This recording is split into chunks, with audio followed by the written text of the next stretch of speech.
Welcome to Often Pacing on Tab Radio, Racing and Sport.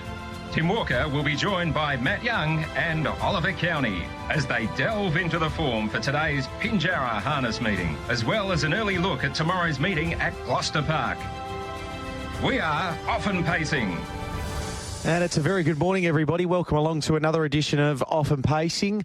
Tim Walker with you, and about to be joined by our experts, Matt Young and Oli Cownie, off the back of our Pearl Classic meeting here on Friday night at Gloucester Park, and also the Mania Classic on Saturday night. A little bit to unpack out of the 4 and 5 year old race down there. And we're also going to be joined by a man who got his 100th success last week at Gloucester Park in Luke Edwards, and he will run us through his team today because he can certainly play a part down there on the Pinjarra program. So plenty to work through over the course of the next half an hour or so. Hopefully we can have you join us throughout the duration of this program this morning. But let's not waste any time. Let's get stuck straight into it. And our experts are standing by. Matt Young's with us, fresh from a weekend in Broome. Hello to you, Matt. Good morning again, Tim. Hello, Ollie. Everyone tuned in. And Oli Cownie is with us as well. Hello, Ollie. Morning, Tim. Morning, Matt. Great to have you on board. Matt, how was the beautiful Pearl Coast on the weekend?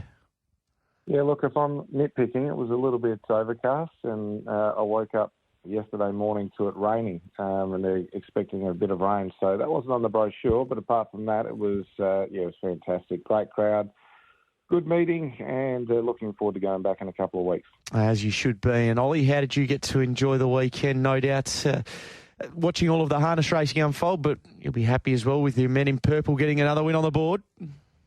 Yeah, it was fantastic to see them win again. I know there's potential disappointment just around the corner, but really they're looking a pretty good side now, and I was pretty happy to see them get up on the weekend. And, you know, the rest of the weekend I just spent freezing cold trying to stay warm. It was one of the coldest weekends I can remember.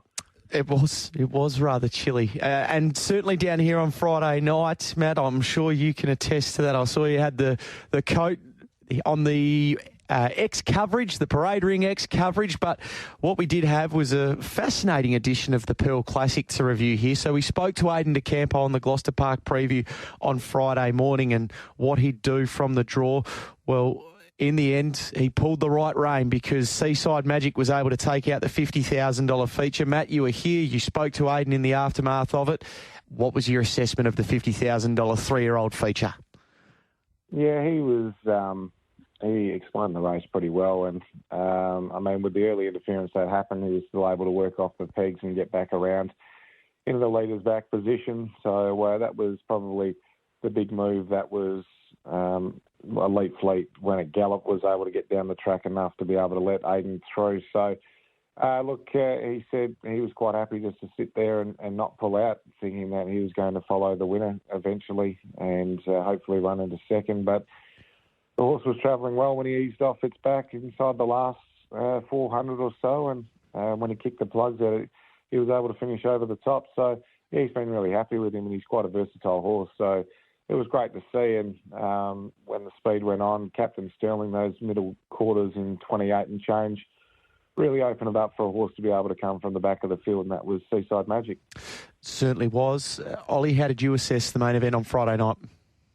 Yeah, he's just continuing his dominance in those age-restricted races. Aidan DeCampo with another winner there, Seaside Magic, and probably, you know, it's fair to say she wasn't the standout in the field, and he's still been able to get her home. And yeah, I thought Captain Sterling was absolutely huge in second. That middle half was just absolutely brutal, and yeah, as Matt mentioned, it really did set it up for something to run on, and it was only the horse on the back that could get him, and everything else really very much had their chance coming from the back, and he kept battling on Captain Sterling, and yeah, it was a terrific effort there. Belly Up had absolutely no luck. He obviously went forward at the start, and the breeze wasn't on offer, and he had to go right back to the tail of the field, and he still ran on to be beaten not far at all in 8 metres. So he was a terrific effort as well, and yeah, it was disappointing to see Elite Fleet make that break at the start because he is a really promising horse, and I certainly think he would have run a big race in front.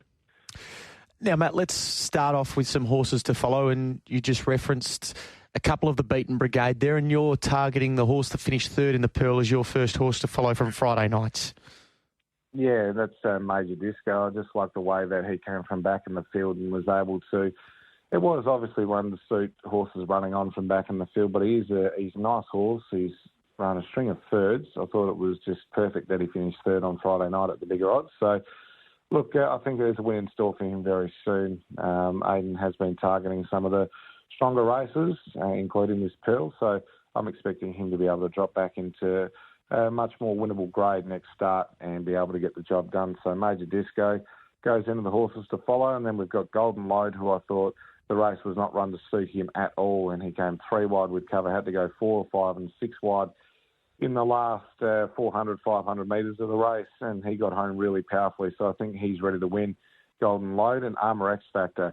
Loved his first up run. I just thought, I'll just give him another one, make sure that I'm not seeing things. And then his run on Friday night I thought was first class, and just stick on and be able to run second from the breeze. He's come back really well, so I'm expecting Armour X Factor to be back on the winners list soon. So 3 confident ones to follow going forward: Golden Load, Major Disco and Armour X Factor. Yeah, and it was good listening to Maddie and what she had to say in the build-up to Armour X Factor there in the parade ring there on Friday night with you. So Matt's 3 to follow: Golden Load, Major Disco and Armour X Factor. Ollie, you're going earlier on in the night for your first horse to follow.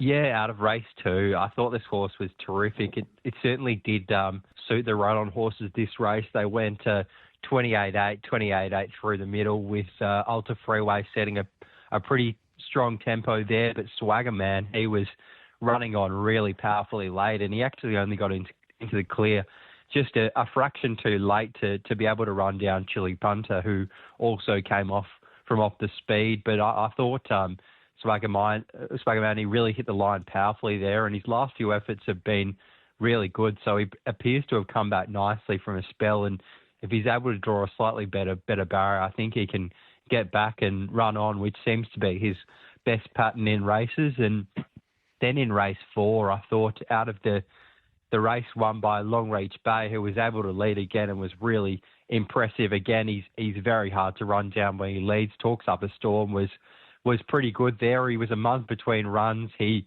worked a little bit off the gate in the early stages. He showed decent gate speed, and then he obtained a trail 1-1, and he was still finishing off pretty well off the track there, and they were sprinting up by that stage. So I thought there was plenty of merit to that run. He's likely better for the run, given he was a month between runs there. So I think next start out, if he's able to draw the lead, he's going to be really hard to beat in a race very soon. And then in the 9th race, I thought it was another really interesting race, this one with Chase Me first up in the state. He was a good winner, but I thought the 4th horse in this race was a really promising effort in Cabernet.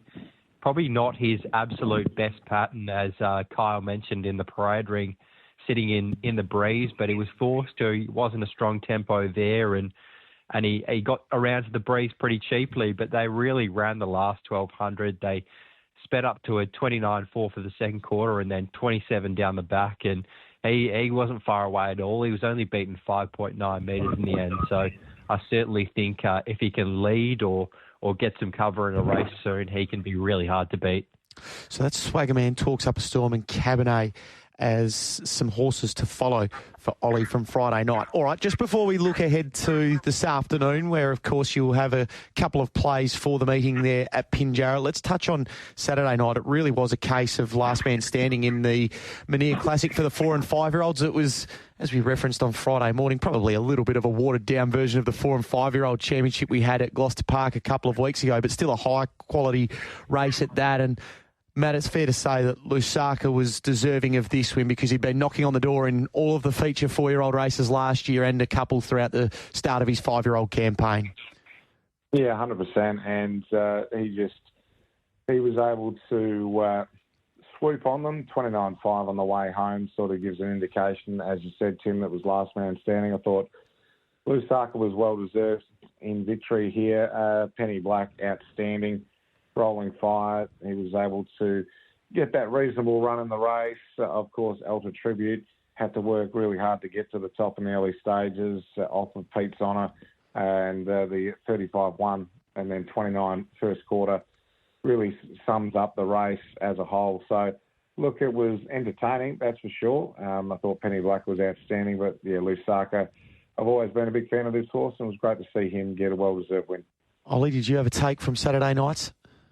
Yeah, well, the winner was very well found by Matt. I think he gave Lusaka a pretty good push there. So, you know, he's gotten up at a pretty good price in the end, and he always has been a very, very classy horse, Lusaka. So he certainly deserved that win, and he's been knocking on the door. And yeah, there were some good efforts in behind. Penny Black was terrific, and really, Altus Tribute was he's a 4-year-old, so he's come into that race. He's done a stack of work there to get the lead off Pete Honor, who eventually handed up, and he was pretty game in defeat there, I thought, beating 8 metres. So, yeah, there's a few things to take out of that race, and it looks like there's going to be some strong form. So that is Saturday night, the Mania Classic for the 4 and 5-year-olds at Bunbury. We turn our attention to Pinjarra today, and Ollie, will let you keep rolling because you're going to race number 3 for the first of your suggested plays. Yeah, first one comes up in the first lightning lap for the day here. I thought Lurzy, it's racing reasonably at the moment, but this format, it certainly really does suit his racing style. And Abby Vidovic, who's in terrific form at the moment, she takes the drive here, and Lurzy has pretty good gate speed. Dream Control also has some gate speed, so that'll be a key battle in the early stages. But I did think if Lurzy could find the front in this race, he'd certainly take some beating. So I think in that, if he gets to the front, he's really hard to beat. If he doesn't, he probably can't win. So we're just putting all our eggs in one basket there, and hopefully he can find the front. And then in race 4, Shahadi, I thought was looking like she was travelling really nicely there in behind them last start, and she just couldn't get clear. She was badly held up there at Gloucester Park in a race that probably might have even been a touch stronger than this one, I think. Feel the Jug had been going well, and Go Home Joe was knocking on the door. So I think this might even be a drop back here for Shahadi, and she's a horse that probably just needs the right run in her races to figure. But if she gets that, I think she'll be running on really strongly, and she'll be very hard to hold out in this company. So I'm keen to back her on an each-way basis. And then in race 9, Matt mentioned this one on the preview as well. Tasha Spartan was terrific last start, had absolutely no luck there, was looking for the breeze position in the early stages, couldn't get there, was forced back to last, and still was able to run on into 5th. And I thought it was a really promising effort that suggested he might be nearer his best form. So I think in this race he can potentially get up on speed. That breeze spot should be on offer in this race, and I think he can battle away strongly and should be hard to beat. All right, so Lurzy in race 3, $2.75 with Tab Touch at the moment. Shahadi, $5 in race number 4, and we'll catch up with Luke Edwards in a couple of moments' time. And then in the lucky last, Tasha Spartan, $4.80 as things stand there as the markets continue to filter through for today at Pinjarra. Matt, how did you want to start your plays for today? We're going to go to races 5, 6 and 9, so sort of the back end of the program here. I thought race 5, I was happy to play Huey. I think Huey's been going really well, and I like the way that in a race where he had his momentum halted, he's had to basically turn on a dime and then still hit the line well. So I think that's an indication that he's going quite well. So happy to have him on top in race number 5, number 6, Huey. Race 6, number 1, Just All Styles. Big fan of waiting for this horse to get a draw and the right sort of race, and I think he's found both. So I'm happy to be race 6, number 1, Just All Styles. I think is very hard to beat.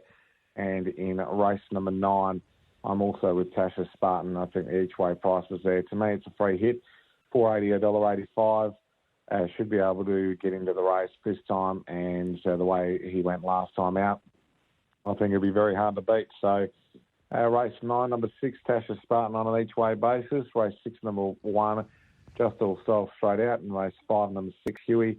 Look, I was going to say straight out, but it wouldn't surprise me to see him run top 3. I think he'll definitely run top 3. I'm just hoping he can win. $3.40 at the moment, so Nice enough quote there about Huey. Just All Style has been $3.60 into $2.90, and then Tasha Spartan, as we referenced earlier on, at $4.80 as things stand. All right, let's get our way to tomorrow night. Of course, there's pacing action again down here at Gloucester Park. 8 events on the program from 5:16, and we'll let you go first with the first of your couple early in the night, Matt.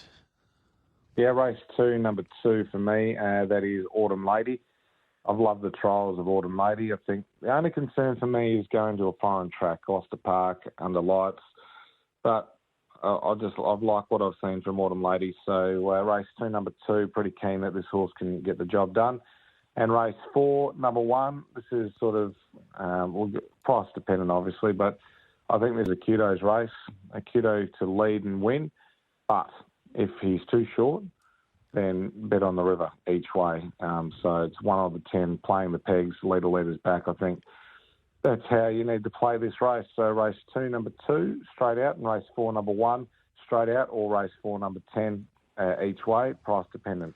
All right, we have to be flexible there. Play the pegs in race 4 for Matt, race 4, 1 and or 10. Monitor how things play out there. And Autumn Lady in race 2, number 2, the 3-year-old fillies event of the evening. Ollie, you're towards the back part of the program. Yeah, race 7 and 8 I'm going with. And in race 7, I thought Pinjarra Rocks was ready to run a really good race here. He's third up from a spell and should be nearing peak fitness, I think. And he was pretty good last start. I thought he worked very hard to get over in the early stages, and then he ended up getting shuffled right back on the pegs in that race. And that race was taken out by Last Hard Copy, he's a pretty smart horse. So I certainly think it's no knock being defeated by him. And in the same race, Basing Hall did beat him home a long way. But I do think the fact that Pinjarra Rocks did that work and then was shuffled back was the big factor there. And Pinjarra Rocks can lead here, and I think he can get away with it a little bit, really control things out in front. And he's a fast horse, so if they let him get away with too much, I think he would just be too speedy for them late. And then in race 8, I think there's a horse here that's really knocking on the door for a maiden victory, and that's Diamond Bay. This horse has been just totally luckless first 2 starts. First start made a bit of a break early, but was checked there, and then really was a terrific effort to get into 4th. And then last time out, couldn't get clear until very late and just flashed into it and was only narrowly beaten by Well Oiled there. So I think this race looks like, with Shannon Savalco jumping aboard, can probably do enough to lead them up in the early stages. And if it leads, I think it'll just be too good for these. All right, so that is race 7, number 2 in Pinjarra Rocks, and also Diamond Bay, so that the key scratching of Be Kind out of that lucky last tomorrow night. All right, gents, good job this morning. Matt, you're calling today? I'll be there calling. Yeah, I think that line's just got a little bit quiet on us, but you'll be there calling. And don't forget as well, the X-Page interviews. We'll let you go, Matt. All the very best there, and we'll hear from you 15 minutes before the first. And Ollie, many winners to you as well. Thanks, Tim. Have a great week. There is Oli Cownie and Matt Young. We'll take a very short break. When we come back, Luke Edwards to join us off the back of win number 100 last week. You are listening to Off and Pacing on Tab Radio, Racing and Sport. Don't Go in the Water is clear. From in second place, Torrivi and Pinky out 3 wide. The Batmobile, Penthouse, no run for Cracker. Tinny travels okay. And then came Bazamac, and further back is Dr. Steve in the straight though. And Don't Go in the Water is nicely out in front. Leads the way from Torrivi and Pinky, finishing well now. Don't Go in the Water in front of Torrivi and Pinky. Penthouse, Don't Go in the Water's in front, and Don't Go in the Water is one from Penthouse. Torrivi and Pinky and Cracker Tinny has run 4th. And now followed by Dr. Steve with the Batmobile. So that was last Tuesday night. Don't Go in the Water. Toby Lynn steering Don't Go in the Water to victory for Luke Edwards, who was able to celebrate win number 100. So a feather in the cap for Luke there, and he's got a good team going to Pinjarra today as well. One we've already referenced in Shahadi in our preview with Matt and Ollie a little earlier on, but Luke's with us on the line. Luke, good morning to you. Congratulations. Morning, Timmy. Thanks very much. Thanks for having me on. What did the 100 mean to you? I was looking back, it's a pretty proud achievement. So it didn't come from a horsing background to end up with the the amount of horses I have in my backyard, and to train 100 winners is something I'm pretty proud of. So might be a small feat for some, but just from getting into the game, just hopefully inspire some people that have thought about it or something like that. It is possible to just to get involved without being like family bred into it. So in that sense, yeah, it was quite a good achievement. Yeah, rightfully so. You should enjoy that. How long had your sights been set on that 100 mark? Oh, I knew I was getting close to the 90s actually when we got rid of August Moon, and I thought, I'll get 10 wins this season for sure. And it was once we stable's sort of been going through a bit of a rebuild, so it was a long, painful season last year, and I knew I was sitting on 99, and the last couple meetings at Northern, I'd taken a few, $4 or $5 shots up there and thought we'd get something done. But yeah, it's been a long 2 or 3 weeks sitting on 99, and finally to get the 100, it's something small, but it's just one of those things that you want to tick off. So no, it was really good, and got a lot of people to thank, obviously, to get me where I am. So sort of just sponged off everyone I could, and always learning and still learning. But yeah, it was a good achievement. You spoke about the rebuild. Obviously, you went through a time there as well where you were working alongside Campbell McCallum, and you spoke about the Oaks winner that you had there in August Moon. Last year was tough going in the stable rebuild. How much has that tested the patience at times as well? And you wonder, well, gee, where is this next big winner coming from after having the success, obviously, going back to October 2023?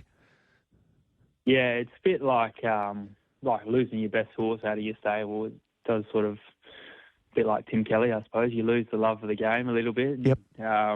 You're left with some B graders and in that sort of sense. But yeah, I can see the new ones coming through now. I just probably a thing where we were focusing on when we had horses at the top, and we didn't really feed ourselves from the bottom up. And now sort of got juveniles coming through each year. It's probably not going to be as bad, but it was probably a learning curve to learn. You can't always just sit at the top. You always got to be looking at new ones coming through, and I'd never been in that position, so I was sort of left with a lot of older horses towards the end of their careers,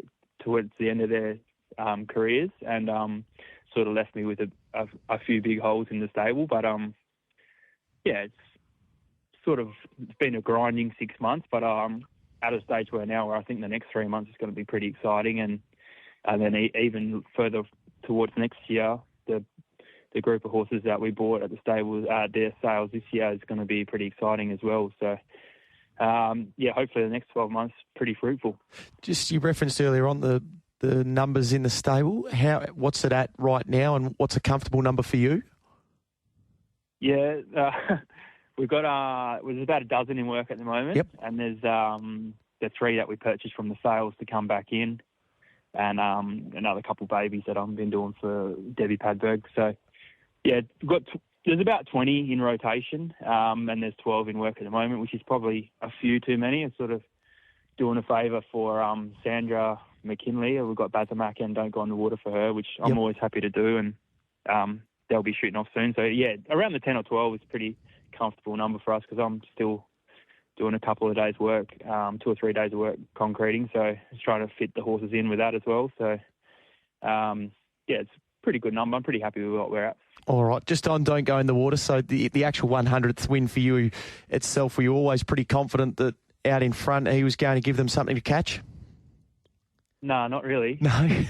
He was going really good for Sandra, and since I've taken him over, I don't know what happened. I've buggered him up, but he broke at before the Calaveran run. I absolutely declared him to win the Calaveran Cup, and he galloped out and went terrible, and then he trialled terrible, and then he trialled fair again after that, and then I virtually hadn't touched him for 2 weeks, taking him to the track wise, but just been keep working him at home, and he found a race where he could get to the rail, and hats off to Toby. He drove him terrific, exactly word for word what I asked of him, and he's sort of a funny gated horse when you actually go for him. So Toby actually, drove, in my eyes, like beyond his years, and actually contributed a lot to the win. So, yeah, hats off to Toby. He's probably a big part in the 100 win, that's for sure. And he'll be trying to stop you from getting win number 101 today with Don't Go in the Water. Obviously, Liam has the responsibilities today. We just spoke to Ollie and Matt, and Ollie was of the opinion that Lurzy would be very, very hard to beat here. But it's another winnable assignment for Don't Go in the Water. How do you approach it today at the Lightning Lap? Yeah, Lightning Lap is probably a race I was looking to target with him, but then he just got really penalised when he wins those races. He's on the outside of the draw, so sort of unless they run it upside down, it's sort of where you finish, where you settle is where you finish in those sort of races. But in this sort of class, you know, like I don't think they're going to come home blistering, so he's in with a chance. And yeah, I had Toby back on to drive him again, but he's stuck with Costello's. He does the right thing by him. So I said to him, no problem, mate. You know, you do what you got to do. And yeah, I think that stable's been pretty good to him, so he had to support them. So yeah, hopefully we could turn the tables on him. All right, now we'll go along to race number 4, and you've got Shahadi here, drawn barrier number 2. And again, this was one that was referenced by Ollie. It was there for all to see last week. Not a great deal of luck going her way. If you do get even luck today, do you expect her to be right in the finish? Yeah, this is her twilight farewell tour. So she's in the twilight of her career, but she's actually she had a bit of a freshen up, and she's not one that I normally track work too much, and I just started her completely underdone this start of this prep, and she went back to the trials and build fitness, and she's been working really good behind the scenes. And I said to Kyle last week, just drive it for luck, and if it happens, it happens, and if it doesn't, it doesn't. And she looked very unlucky last week, but this race looks right up her alley, very winnable race, and you know, I think Joey's going to have a few options, but yeah, I expect her to run a cracker today, and I've told all the connections that, you know, I think she should be running a really strong race today. All right, so $5 with Tab Touch, as we referenced a little earlier on, and then along to race number 5, so Bazamak has got the draw here in the Lightning Lap, drawn barrier number 1. Do you expect him to be right in the finish, the old boy at start 99? 99, yeah, well, hopefully he can kick off another one before he's 102, so...